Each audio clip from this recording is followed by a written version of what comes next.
बेकरीचा बी जरी तुम्हाला माहिती नसेल, तरीसुद्धा तुम्ही पहिल्याच प्रयत्नात एक प्रोफेशनल बेकर बनू शकता. तेही कुठलाही प्रोफेशनल बेकरी कोर्स न करता.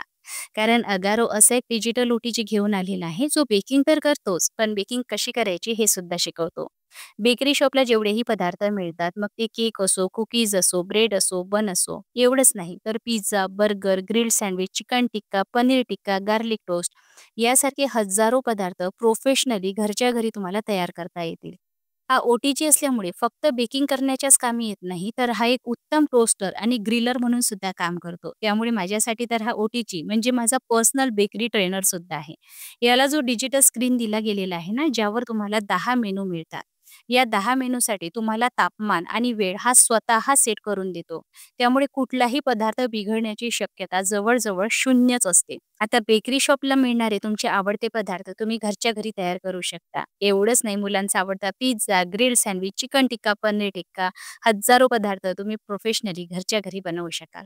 तर चला बघूया अगारोचा हा ओ-टी-जी कसा आहे, कसं काम करतो, यासोबत आपल्याला काय-काय मिळतं, किती लिटरचं आहे, हे सर्व डिटेलमध्ये सांगणार आहे. जर तुम्हाला हा ओ-टी-जी घ्यायचा असेल, तर ही माहिती तुमच्यासाठी खूप महत्त्वाची आहे, त्यामुळे व्हिडिओ स्किप करू नका. तर अगारो इम्पेरियलचा हा डिजिटल ओ-टी-जी 30 लिटरचा आहे. उजवीकडे आपल्याला याचं फंक्शन युनिट पाहायला मिळेल, ज्यावर डिजिटल स्क्रीन दिलेला आहे, मेनू नॉब आहे, कन्व्हेन्शन नॉब आहे, स्टार्ट आणि स्टॉप बटन दिलेलं आहे. टाईम सेट करण्यासाठी टायमर नॉब आहे आणि टेम्परेचर सेट करण्यासाठी टेम्परेचर नॉब दिलेला आहे. याला जो टेम्पर्ड ग्लास डोअर दिलेला आहे, हा खूप रफ अँड टफ आहे आणि 2 स्टेपमध्ये ओपन होतो. पदार्थ शिजला आहे की नाही हे बघण्यासाठी आपण हाफ ओपन करू शकतो आणि जेव्हा पदार्थ पूर्णपणे शिजतो, खूप गरम-गरम असतो, तेव्हा आपल्याला पदार्थ बाहेर काढायचा असेल, तर हा 180 डिग्रीमध्ये सुद्धा ओपन होतो. त्यामुळे पदार्थ सहज बाहेर काढता येतो. आतमधली स्पेस सुद्धा खूप मोठी आहे. यासोबत आपल्याला एक ग्रिल्ड रॅक मिळते. जसं मी तुम्हाला सांगितलं, हा ग्रिलिंगचं सुद्धा काम करतो. याला 3 कंपार्टमेंट दिलेले आहे, ज्यामध्ये तुम्ही ही ग्रिल रॅक 3ही कंपार्टमेंटमध्ये खाली-वर करू शकता. यासोबत तुम्हाला एक बेकिंग ट्रे मिळतो. हा स्टेनलेस स्टीलचा आहे. हा सुद्धा खूप रफ अँड टफ आहे आणि याला नॉनस्टिकची कोटिंग दिलेली आहे. त्यामुळे पदार्थ यामध्ये जो तुम्ही शिजवाल, तो अजिबात चिकटणार नाही. जसं मी तुम्हाला इथे दाखवते आहे, ही ग्रिल रॅक जी आहे, तुम्ही खाली-वर करू शकता.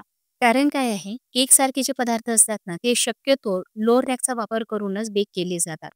पण कुकीज आहे, टोस्ट आहे, असे काही पदार्थ ज्याचं वरील आवरण आपल्याला क्रिस्पी आणि ब्राउनिश हवं आहे, त्यासाठी अपर रॅकचा वापर केला जातो आणि मिडल रॅक बाकी पदार्थासाठी वापरल्या जाते. अशा पद्धतीने पदार्थाच्या सोयीनुसार तुम्ही 3ही कंपार्टमेंटचा वापर करू शकता. यासोबत एक मजबूत हँडल दिला गेलेला आहे, ज्याचा वापर करून तुम्ही ट्रे आतमध्ये ठेवू शकता आणि बाहेरही काढू शकता. या व्यतिरिक्त ओव्हन खराब होऊ नये यासाठी आपल्याला हा स्पेशल क्रम्ब ट्रे सुद्धा दिला गेलेला आहे.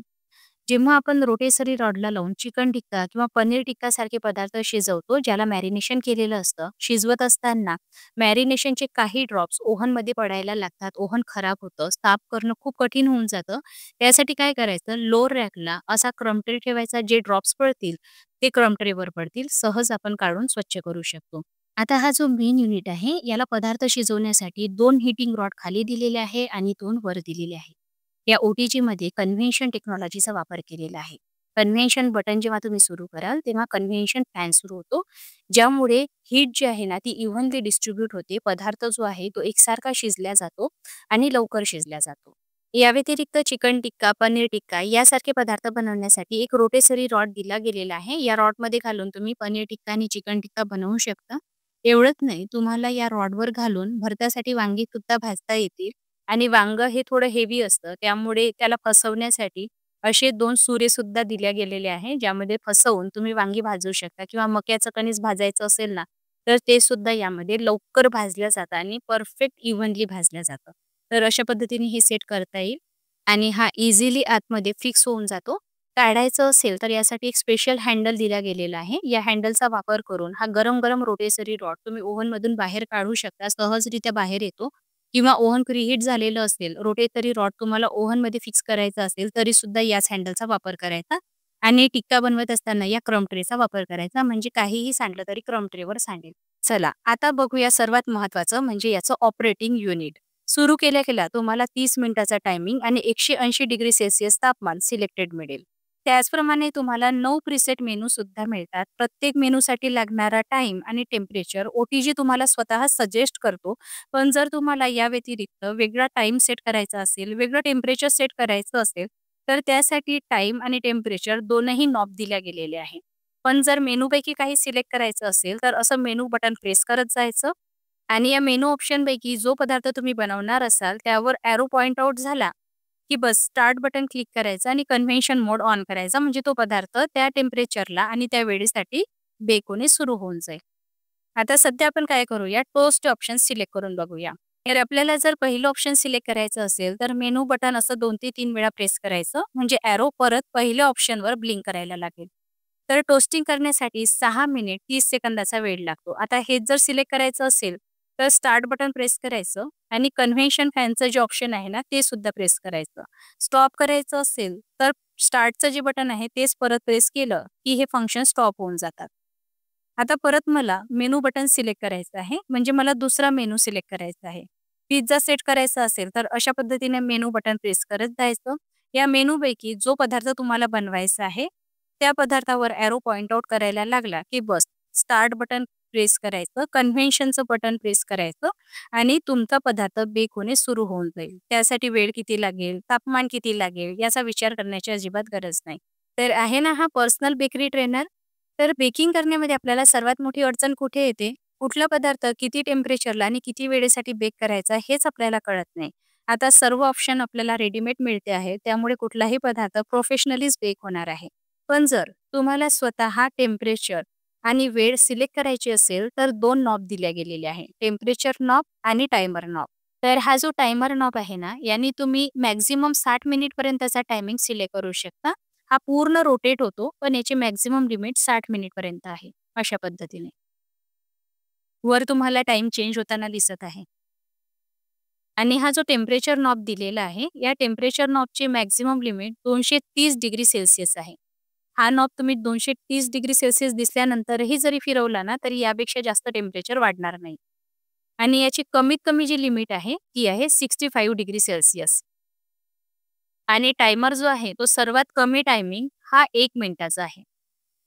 वर तुम्हाला टाईम चेंज होताना दिसत आहे. तर अशा पद्धतीने जर तुम्हाला तापमान आणि वेळ स्वतः सिलेक्ट करायची असेल, तर मॅन्युअली करू शकता. पण मेनू ऑप्शनमधून काही सिलेक्ट करायचं असेल, तर तापमान आणि वेळ स्वतः ओटीजी तुम्हाला सिलेक्ट करून देतो. या ओटीजीचा प्लग 16 अँपिअरचा असल्यामुळे हा सेफली मॅक्सिमम करंट कॅरी करू शकतो आणि पॉवर कन्झम्पशन रेट 1500 वॅट असल्यामुळे हा लवकर गरम होतो. त्यामुळे कुकिंगसुद्धा खूप फास्टली होते. चला आता यामध्ये काही पदार्थ बनवूया. तर सर्वात आधी मी बनवणार आहे नानकटाई. अगदी बेकरी शॉपला मिळतात ना, जशाच्या तशा नानकटाई फक्त 20 मिनिटामध्ये तुम्ही घरच्या घरी तयार करू शकता. कुठलीही बेकिंग सुरू करण्याआधी प्रीहीट करणे खूप आवश्यक असतं. तर मी ओव्हनला 180 डिग्री सेल्सियसला 10 मिनिटासाठी प्रीहीट केलेलं होतं आणि आता नानकटाई ओव्हनमध्ये ठेवलेली आहे. तर नानकटाईसाठी आपण मॅन्युअली टाईम सेट करून बघतो आहे. तर हा जो टायमर नॉब आहे, टेम्परेचर नॉब आहे, याचा वापर करून मी 170 डिग्री सेल्सियसला 20 मिनिटासाठी या नानकटाई बेक करून घेणार आहे. बस स्टार्टचं बटन प्रेस करायचं, कन्व्हेन्शनचं बटन प्रेस करायचं. 20 मिनिट झाले की एक बेल होते, तेव्हा समजायचं पदार्थ बेक करून तयार झालेला आहे. या हँडलचा वापर करून असा ट्रे बाहेर काढायचा. कारण ट्रे खूप गरम असतो, त्यामुळे हँडलचाच वापर करायचा. तर हे बघा, मार्केटसारखी परफेक्ट नानकटाई इथे तयार झालेली आहे. चला ओव्हनमध्ये अजून एक पदार्थ आपण बनवून बघूया. तर इथे मी ग्रिल रॅकच्या खाली हा क्रम ट्रे ठेवते आहे. म्हणजे ग्रिल रॅकवर जे काही आपण ठेवू ते सांडलं तर क्रम ट्रेवर सांडेल. तुम्ही रॉडवर सुद्धा हा क्रम ट्रे ठेवू शकता. 180 डिग्री सेल्सियसला 10 मिनिटासाठी आपण ओव्हन प्रीहीट करून घेऊया. इथे मी बन घेतलेले आहे. याला असं मध्यभागून कट करून याला बटर लावून घेते आहे किंवा तेलही लावू शकता. ओव्हन प्रीहीट झाल्यानंतर यामध्ये आपण बन रोस्ट करायला ठेवूया. असं ग्रिल रॅकवर तुम्ही ठेवू शकता. तर बस आता काय करायचं, डोअर बंद करायचं आणि मेनू ऑप्शनमध्ये आपल्याला टोस्टचं ऑप्शन दिलेलं आहे, ते सिलेक्ट करून स्टार्टवर क्लिक करायचं, कन्व्हेन्शन मोड ऑन करायचं आणि बस 5 ते 6 मिनिटामध्ये आपला कुरकुरीत असा टोस्ट तयार होईल. तर यावर तुमच्या आवडत्या भाज्या घालायच्या. तुम्ही यावर टिक्कीसुद्धा घालू शकता. मी प्लेन बनवलेला आहे. आणि हा आपला इथे बर्गर तयार झालेला आहे. व्हेज बर्गर मी तयार केलेला आहे. टिक्की आवडत असेल तर टिक्की घालू शकता. बघा क्रिस्प किती मस्त आलेला आहे. फक्त 6 मिनिटामध्ये तयार झालेला आहे. चला आता एक ग्रिल सँडविच तयार करते आहे. हे सुद्धा मी प्लेनच तयार करते आहे. यामध्ये ककडी घातलेली आहे, सिमला मिरची आणि टोमॅटो आणि थोडा मसाला घातला आणि हे दोनही टोस्ट आपण आता या ग्रिल रॅकवर ठेवूया अशा पद्धतीने. मी प्रीहीट करून घेतलेलं होतं. जसं सुरुवातीला प्रीहीट केलं त्याच पद्धतीने प्रीहीट करायचं आणि इथे टोस्टचा ऑप्शन सिलेक्ट केल्यानंतर मला एवढा वेळ हवा नव्हता म्हणून मी मॅन्युअली 4 मिनिटासाठीच हा रोस्ट केलेला आहे. बघा क्रिस्प बघा किती मस्त आलेला आहे. या ओव्हनचा वापर करून मी मिल्क ब्रेड आणि टोस्टसुद्धा बेक केलेले होते. पण एवढ्या रेसिपीज डिटेलमध्ये एकाच व्हिडिओमध्ये शेअर करणं पॉसिबल नव्हतं. तुम्हाला जर डिटेलमध्ये या रेसिपीज बघायच्या असेल तर कमेंट करा. मी नक्की तुमच्यासोबत सर्व रेसिपी शेअर करेल. बघा किती परफेक्ट असा मिल्क ब्रेड तयार झालेला आहे. आता यामध्ये मी केक बेक करते आहे. त्यासाठी बॅटर मी टिनमध्ये घातलेलं आहे. 10 मिनिटासाठी 180 डिग्री सेल्सियसला प्रीहीट केल्यानंतर केक टिन आत ठेवायचा आणि 30 मिनिटासाठी 180 डिग्री सेल्सियसला बटन ऑन करायचं, कन्व्हेन्शन मोड ऑन करायचा आणि केक बेक करून घ्यायचा. घरच्या घरी अगदी मार्केटला मिळतो ना तसा परफेक्ट केक बेक होऊन तयार होईल. बघा जाडी बघा काय मस्त आलेला आहे आणि स्पॉन्ज बघा अगदी कापसासारखा मऊसूत हा केक इथे तयार झालेला आहे. तुम्हाला सुद्धा बेकिंगमध्ये मास्टर व्हायचं असेल ना तर अगारोचा हा डिजिटल ओटीजी घरी नक्की घेऊन या. तर आता हा ओव्हन साफ करणे अगदी सोपं आहे. थोडक्यात सांगते. पूर्णपणे गार होऊ द्यायचा. जो क्रम ट्रे आपण खाली ठेवलेला होता त्यावर बघू शकता तुम्ही सांडलेला आहे. हाच याचा खूप मोठा फायदा आहे. जे काही सांडतं ना ते क्रम ट्रेवर सांडतं त्यामुळे आपला ओव्हन खराब होत नाही. ग्रिल रॅक काढायची, स्वच्छ धुवून घ्यायची आणि कोरडी करून नंतर यामध्ये ठेवायची. आणि कोरडा कपडा घेऊन आतून ओव्हन पुसून काढायचा. बघा मेंटेनन्स किती सोपं आहे. आता जर तुम्हाला सुद्धा हा अगारोचा डिजिटल ओटीजी ओव्हन ऑर्डर करायचा असेल तर माझ्या डिस्क्रिप्शन बॉक्समध्ये या प्रॉडक्टची लिंक मी दिलेली आहे. क्लिक करा आणि तुमचा पर्सनल बेकरी ट्रेनर लवकरात लवकर घरी घेऊन या. नक्की ट्राय करून बघा.